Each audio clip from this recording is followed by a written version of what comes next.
Là, on va nous lire les livres de Genèse à son chapitre 4 et particulièrement le 8e verset. Cependant, Caïn adressa la parole à son frère Abel, mais comme ils étaient dans le champ, Caïn se jeta sur son frère Abel et le tua. Amen. Nous pouvons acclamer très fort. Ce matin, nous allons parler de l'ivresse de Caïn. Est-ce qu'on peut acclamer très fort? Nous sommes dans un monde où les hommes sont devenus ivres. Il y en a qui sont ivres de la boisson. Il y en a qui sont ivres du lait. Il y en a qui sont ivres de la colère. Mais il y en a qui sont ivres de la jalousie. Le Caïn dont nous voulons parler ce matin, il était ivre, mais de la jalousie. Frère, je te dis que lorsque l'ivresse de la jalousie t'emporte, tu deviens un danger pour toute la société. Mais avant d'entrer dans le fond du message, nous voulons parler de Caïn. Et nous allons parler aussi de sa femme. Parce que beaucoup de gens, ils nous disent que nous connaîtrons le père de Caïn quand nous serons au ciel. Parce que la Bible dit qu'il l'avait trouvé vers le pays du Nord. Mais je vous dis que la Bible n'a rien caché. L'origine de la femme de Caïn est dans la Bible. Caïn, ce fut le premier fils d'Adam et Ève. Tous les chapitres 4 de Genèse nous expliquent comment Caïn était venu dans le monde. Qu'on ne vous trompe pas. Que c'est le serpent qui est le père de Caïn. Caïn est bel et bien le fils d'Adam qui est son père. Dieu et le diable ont une particularité. Ce sont des esprits. Les esprits n'enfantent jamais de fils visibles.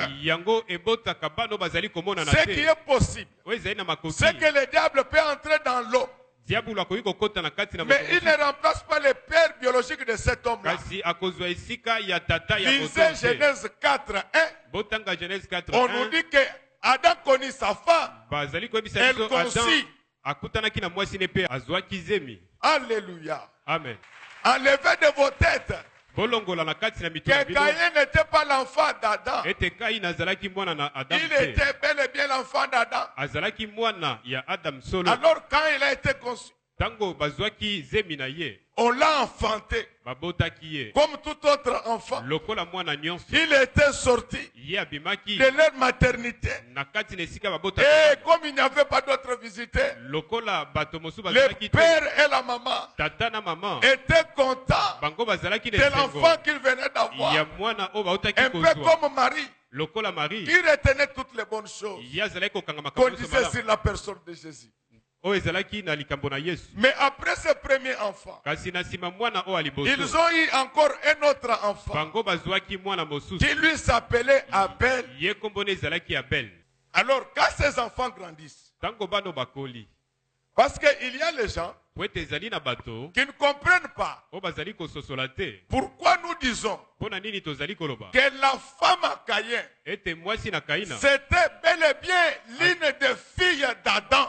Dans la culture orientale, dans la culture des Juifs, on n'avait pas l'habitude de compter les femmes et les enfants. C'est ainsi que lorsqu'on dit que Adam avait deux enfants, Caïn et Abel, Cela ne veut pas dire qu'il n'avait pas d'autres enfants.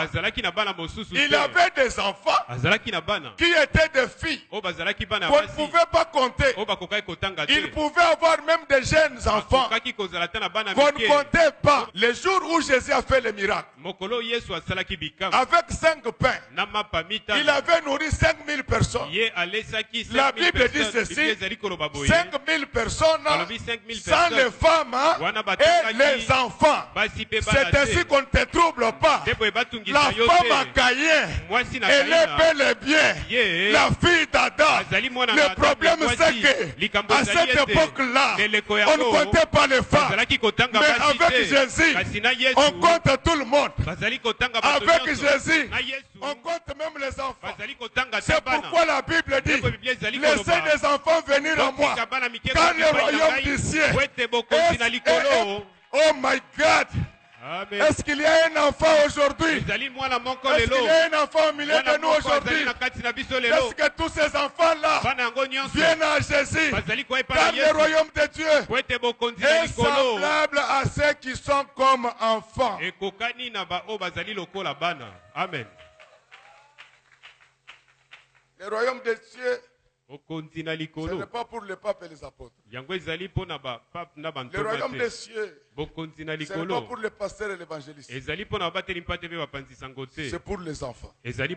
C'est pourquoi moi, le titre de mon rêve, le titre de mon rêve dans ma vie, c'est de consolider mon statut d'enfant de Dieu chaque jour que Dieu a créé. Quand tu deviens enfant, tu ne vas plus courir derrière les choses. Mais les choses vont t'appeler. Parce que ton Dieu est créateur. Il a dit que laissez les enfants.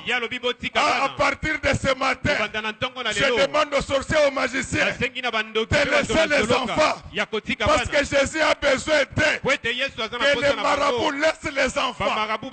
Que les sorciers laissent le mariage des enfants. Que les marabouts laissent le travail des enfants. Parce que Jésus a besoin des enfants.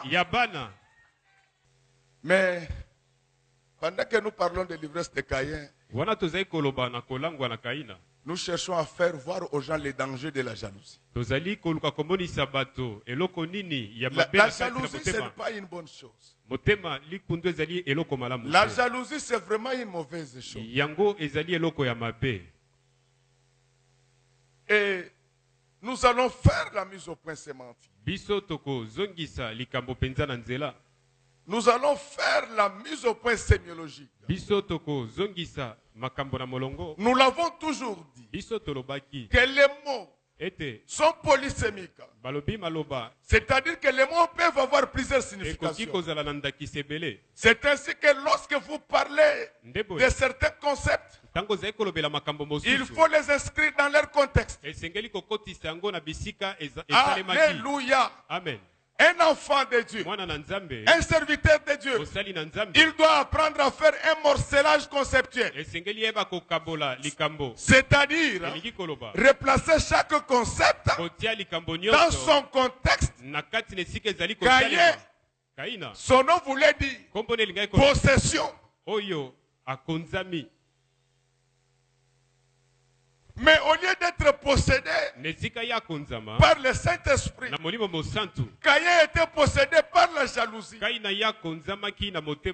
Je ne sais pas qu'est-ce qui te possède ce matin. Je ne sais pas qu'est-ce qui a prégnance sur toi ce matin.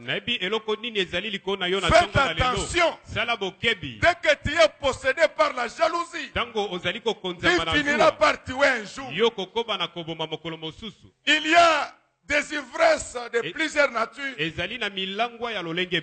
Mais la plupart des ivresses ne tuent pas. Mais la jalousie, c'est vraiment une mauvaise ivresse. Pour nous les enfants de Dieu, nous devons être ivres que du Saint-Esprit. Dans nos bouches à nous ici, la boisson alcoolique ne doit pas entrer. Je dénonce l'évangile à la congolaise. Où vous trouvez dans les bureaux de prédicateurs baptême le whisky. Je dénonce avec force. Au nom du Seigneur Jésus. C'est pourquoi on presse ivre. On contamine l'ivresse aux enfants. La Bible dit ceci. Ne vous enivrez pas, mais soyez remplis du Saint-Esprit. Un prédicateur qui prend de la cigarette, la nuit il a l'habitude de prendre du chanvre. Un prédicateur qui prend le vin, la nuit il a l'habitude de prendre les ododos. Sokomoni mutu, mote yatamulaka mingi na vin, na butu amelaka zododo.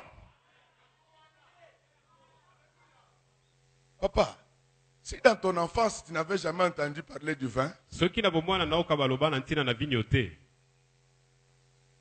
prends courage, continue à prendre de l'eau.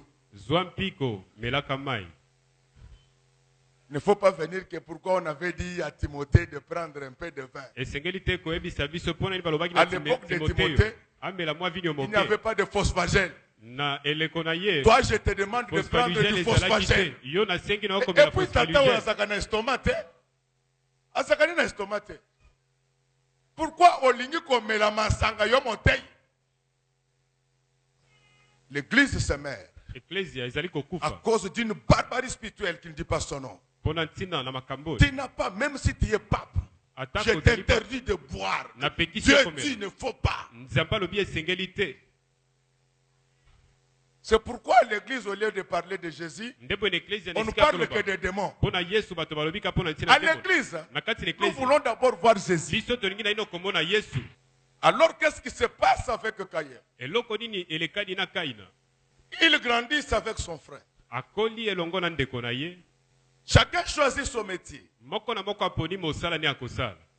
Caïn, il choisit les champs.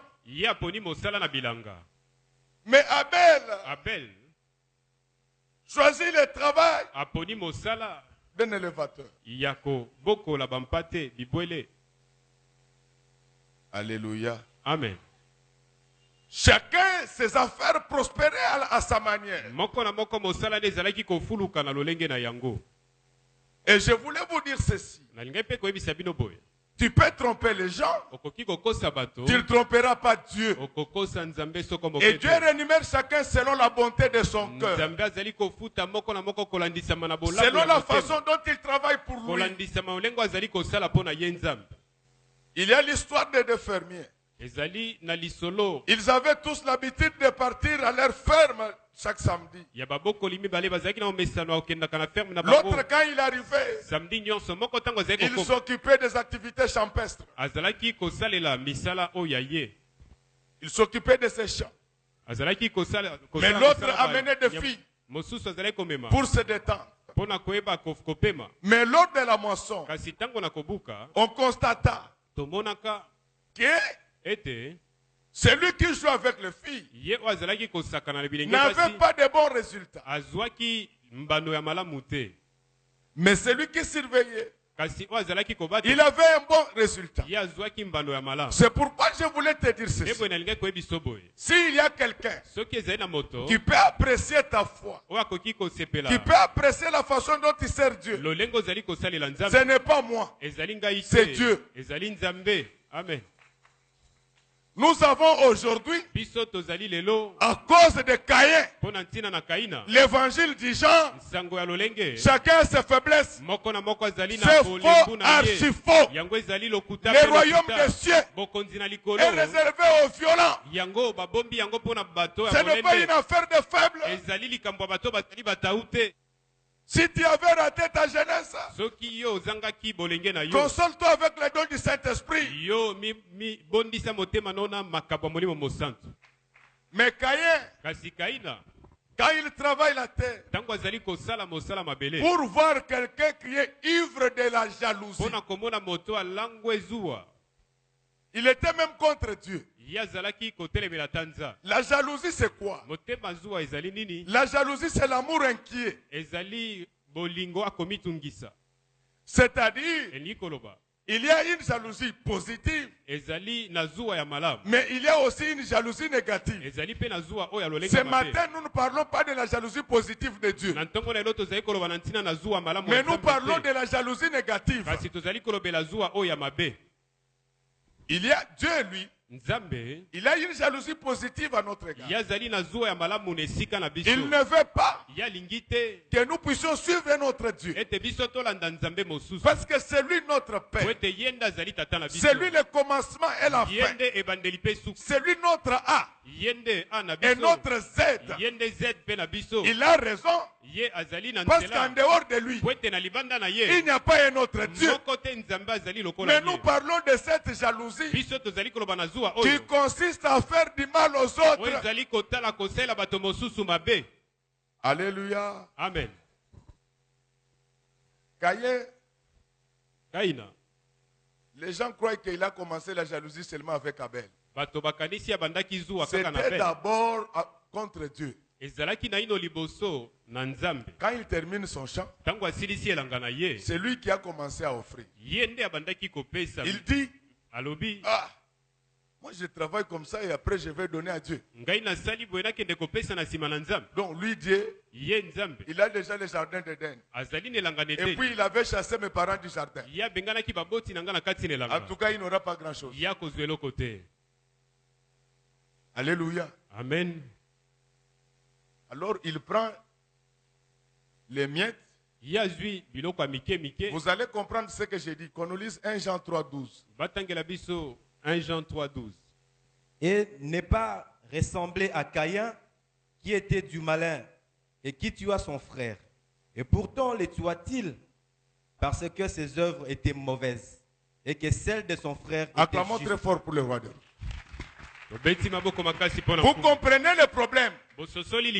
C'est-à-dire que Caïn, il regardait Dieu. Il disait, mais Dieu là, c'est qui encore? Il a déjà le jardin. Et moi, je travaille pour lui donner lui. C'est ça le comportement des enfants de Dieu. Amen, amen. Amen. Quand on dit que ses œuvres étaient mauvaises, cela veut dire que ses offrandes envers Dieu étaient mauvaises. Et quel est le problème d'Abel dans tout ça? Pendant que toi tu te caches avec tes $1000, il y en a qui sacrifient des millions à Dieu. Et les jours où Dieu va les bénir, quel est ton problème avec ces gens? Tu te caches. Continue à te cacher. Mais là n'est pas notre enseignement de ce matin. Nous voulons vous faire voir ce qui avait provoqué la haine. Les jaloux n'aiment pas entendre que les autres ont réussi. Pour eux, tout le monde doit échouer. Si tout le monde va échouer, les enfants de l'église image éternelle réussiront. Amen. Et ce n'est pas ta jalousie qui va arrêter le plan de Dieu. Tu fais un mauvais travail. Quand tu entretiens la jalousie en toi, quand la jalousie demeure, elle grandit. Amen, amen. Amen. Quand elle grandit, elle va te pousser à tuer des gens. C'est ainsi qu'aujourd'hui, il y en a qui ont perdu du travail à cause de la jalousie de leurs collègues, à cause de la jalousie de leurs collaborateurs. Ma sœur, mon frère, ce que tu fais là, ça te coûtera trop cher dans la vie. Abel que tu crois tuer, Abel que tu crois tuer, Abel n'est pas mort. Le sang d'Abel crie jusqu'à ce jour. Je voulais vous demander d'enlever cette racine de jalousie dans vos cœurs. Chaque fois que tu vois ton frère réussir, bénis Dieu. Alléluia. Amen. Aujourd'hui, pourquoi il y a trop de critiques dans le monde? À cause de la jalousie. Vous voyez à l'église quelqu'un qui ne fait rien de mal, mais il y a toujours un autre qui cherche à l'accuser. Le travail du diable, c'est l'accusation. Il va faire tout ça. Il ira de maison en maison. Ça ne changera pas la volonté de Dieu. Lui, il avait tué Abel. Mais le sang d'Abel continuait de parler. Et jusqu'à ce jour, l'église parle toujours en bien d'Abel. Pourquoi tu entretiens la haine? Pourquoi tu entretiens la jalousie dans ton cœur? La plupart des querelles que vous voyez aujourd'hui dans le monde, c'est l'ivresse de la jalousie.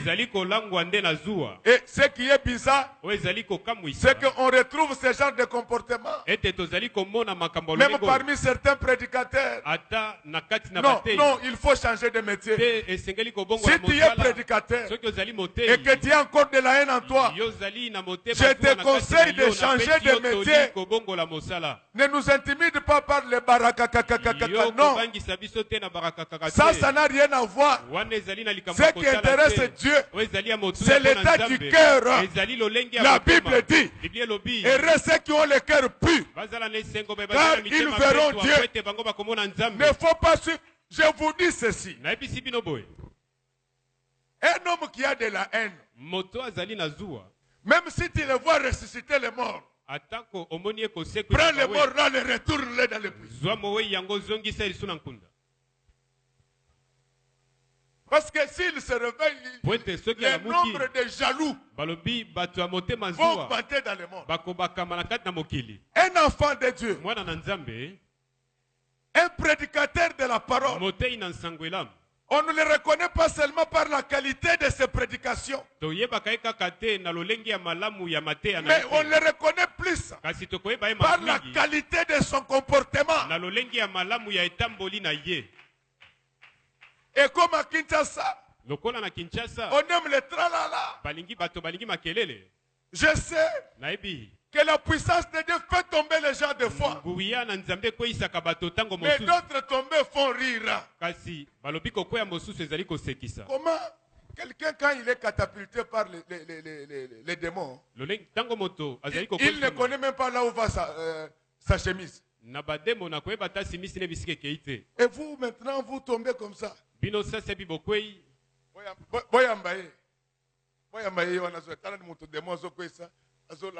Vraiment, ngana zalata protocole na kocheloka maboko deke ozongi na longolo bambi mutu na se.